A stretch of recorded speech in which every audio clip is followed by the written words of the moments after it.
Bercakap tentang suami yang terbaik, saya ingin menceritakan satu kisah pada anda. Terbaik cerita ni mengenai perkara ini membuatkan orang sedar akan Allah Subhanahu Wa Taala.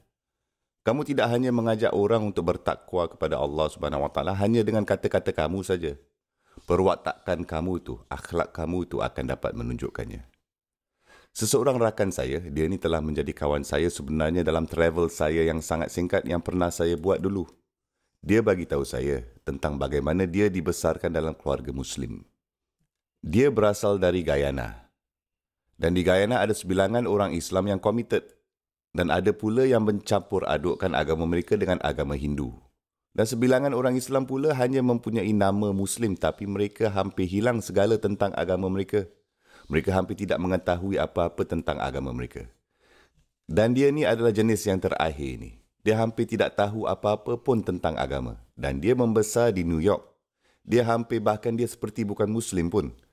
Hidup dia ni dulu selalu bertengkar dengan ibunya. Dia pernah dipenjarakan beberapa kali. Masuk dalam kumpulan jenayah, geng semua tu. Macam-macam hal, semua jenis hal. Kemudian pula dalam hidupnya dia telah membuat keputusan bahawa dia mahu mencari Tuhan. Dan dia sekurang-kurangnya tahu namanya nama Muslim. Dan namanya Muhammad atau macam tu betul. Nama saya, nama Islam. Jadi saya harus mengkaji agama apa dulu? Islam. Jadi dia mula melihat ke dalam Islam. Dia mula pergi ke masjid. Mula belajar bagaimana solat lagi. Menjadi lebih serius. Pada masa itu juga by the way, dia telah kahwin dengan girlfriendnya yang beragama Kristian. Dan dia ni mula menjadi lebih serius mengenai agama Islam. Dan kemudian isterinya menyedari bahawa dia dirikan solat. Dan minuman alkohol pula semua hilang dari peti sejuk. Dan dia tidak akan keluar lagi dengan rakan-rakan yang minum. Dan dia juga tidak pergi lagi ke Atlantic City pada hujung minggu. Dia telah jadi lelaki yang berbeza ni. Ada yang telah berubah, anda tahu. Dia tidak mengatakan apa-apa pada isterinya. Dia buat hal sendiri je. Dia tak menjerit padanya, tak suruh isteri pakai tudung atau apa saja pun. Dia tidak melakukan perkara itu semua. Sebaliknya dia pergi ke seorang ulama'. Dan saya amat berterima kasih pada ulama' ini. Saya membuat doa untuk ulama' yang dia kunjungi ni.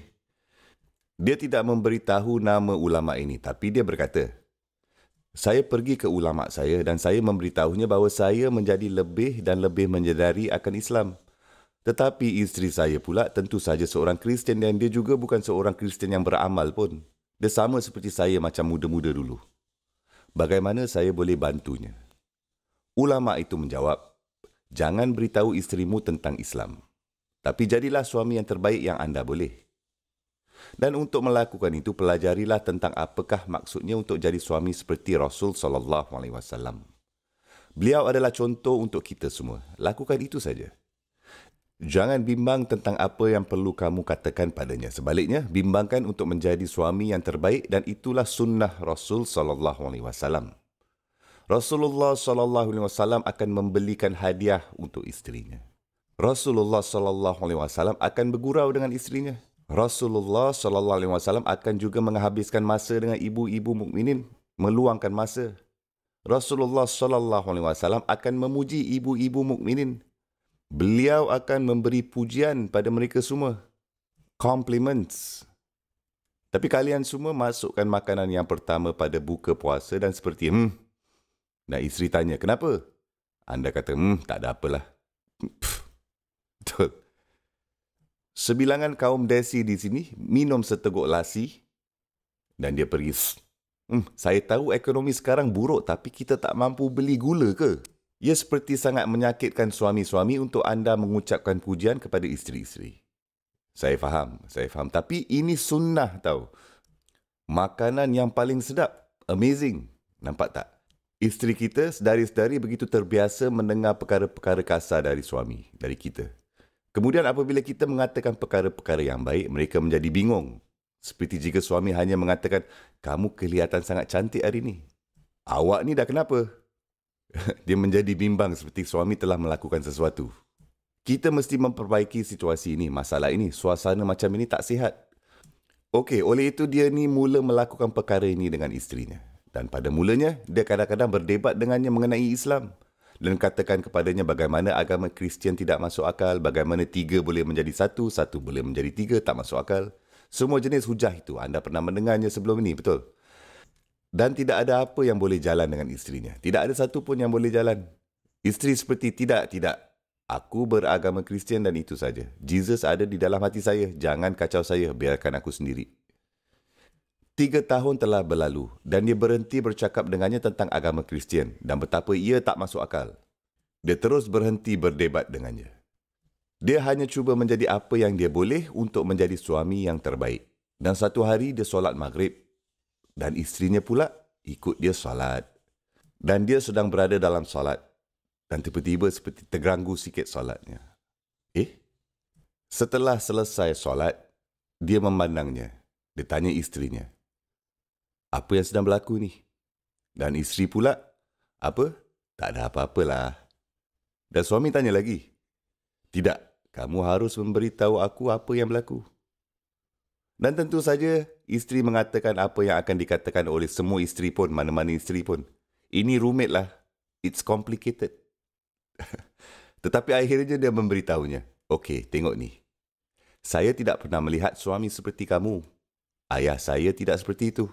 Saya tidak pernah melihat ayah saya seperti kamu. Cara anda bersama anak, saya tidak pernah melihat ayah seperti itu. Sangat indah bahawa agama ini tidak boleh salah. Tidak boleh salah, bukan salah. Inilah ittaqullah. Anda boleh melihat betapa sedar anda akan Allah dalam kehidupan yang anda jalankan. Bukannya berapa banyak ayat yang anda hafal ataupun berapa banyak hadis yang anda tahu. Atau berapa banyak ilmu yang dapat anda baling kepada seseorang, atau berapa banyak petikan dari para ulama yang dapat anda sampaikan. Ia bukan semua mengenai perkara itu. Sebaliknya, bagaimana anda menjalani hidup anda, kehidupan anda. Dan jika orang dapat melihat itu, dari situ anda memanggil orang ke taqwa Allah Subhanahu wa taala. Haqqa tuqatihi, subhanallah. Allah Subhanahu wa taala menciptakan lelaki dan wanita dengan sangat berbeza. Kaum lelaki, kelemahan terbesar mereka adalah wanita. Mereka boleh kaya, mereka boleh miskin, yang sihat dan yang tak sihat, yang kurus dan yang gemuk, tinggi, pendek, tak kira dari budaya apa pun, dari bahasa apa pun, semuanya mempunyai kelemahan yang sama, wanita. Dan wanita pula, Allah Subhanahu wa taala dalam kebanyakan kes, dia Subhanahu wa taala membuatkan mereka tidak menyedari akan hakikat kelemahan lelaki ini. Mereka tidak menyedari betapa teruknya perkara ini. Jadi ketika ayatnya turun dan seseorang wanita membacanya, menurunkan pandangan mereka. Oh ya, saya boleh buat tu. Dan mereka seperti, apa yang susah sangat? Apa salah lelaki tidak boleh menurunkan pandangan mata mereka? Dan anda pula cakap, kamu tak faham. Apa yang saya tak faham pula? Kamu ada mata, saya ada mata. Mata ada retina yang sama. Ia memproses maklumat yang sama. Jadi apa masalahnya? Okey, kamu tengokkan ni. Mereka tidak memahami daya kekuatan, daya keinginan ini yang Allah Subhanahu wa taala telah memasukkan ke dalam diri kita. Dan disebutnya sebagai nombor 1. Zuyyina lin-nasi hubbus syahawati minan nisa. Nombor 1, daya keinginan yang dipercantikkan untuk kaum lelaki adalah keinginan untuk kaum wanita. Kan? Fitnah nombor 1 yang Nabi SAW takutkan untuk kaum lelaki dari ummah ini adalah apa? Wanita. Kerana ia adalah masalah yang serius. Jadi jika si isteri-isteri memahami perkara itu, jadi di sebalik mengutuk suami mereka, kenapa kamu ni lemah sangat? Kenapa ni kamu tidak dapat mengawal mata kamu tu? Kan?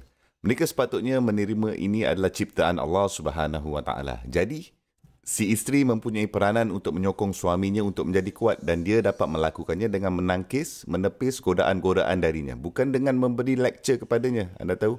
Dan ini adalah perkara yang lain yang sangat penting untuk difahami oleh si isteri-isteri.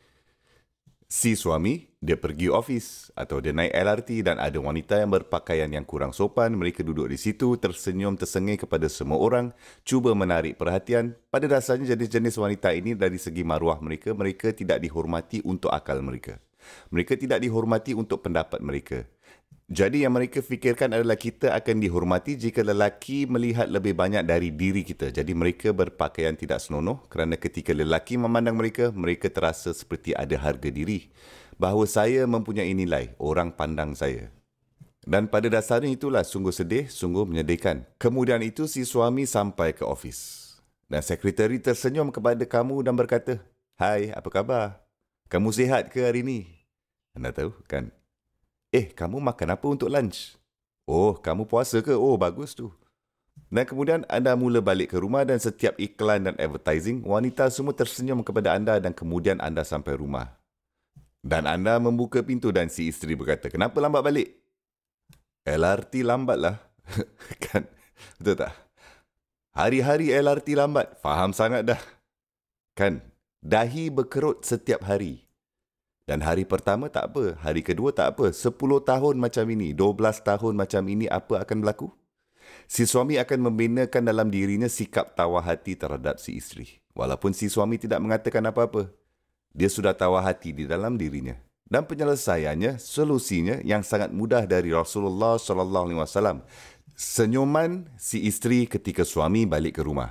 Dan anda tahu tak betapa besarnya hal ini.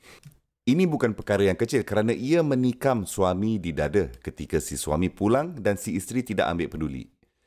Dan anda tahu dia sangat terganggu dengan itu. Dia mungkin tidak mengatakan apa-apa tapi itu sangat menyakitkan hati suami. Dan ini akan merosakkan hubungan rumah tangga dan ia akan keluar dengan cara-cara yang pelik. Sebabnya sekarang mereka terluka. Mereka agak kecewa. Apabila tengah makan malam, alah, kurang masin lah ni, tak cukup garam. Dan mereka mula sentiasa marah pula pada anak-anak. Kerana mereka sedang kecewa. Sebaliknya pula, senario yang sama, si isteri membuka pintu dan dia menyambut suaminya dengan satu senyuman. Hanya dengan senyuman saja, harga tak mahal pun. Tapi apa yang akan berlaku dari itu? Hari bertukar malam dan semuanya berjalan dengan lancar. Suami dalam keadaan baik, dia selalu ajak berbual dengan isterinya. Kalau tak, aku tak mau cakap lah sekarang, aku sakit kepala lah. Benda macam ini semua tak berlaku. Dan semua berlaku dari mana? Hanya dari satu tindakan kecil si isteri. Senyuman. Ini adalah penyelesaian yang sangat mudah. Tetapi ia adalah penyelesaian yang sangat hebat.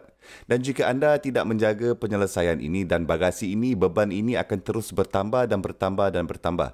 Dan dari situlah kita mendapat statistik pasangan suami isteri yang porak-peranda. Kerana suami tidak mahu melihat si isteri. Annoying. Asyik nak kena marah aja. Betul. Jadi kedua-dua belah pihak harus saling memahami. Mereka harus menjaga pihak yang lain. Bukannya mengharapkan dari pihak yang lain. Sebaliknya, buatkan saja matlamat untuk diri sendiri supaya sama-sama boleh menjaga pihak yang lain. Subhanallah.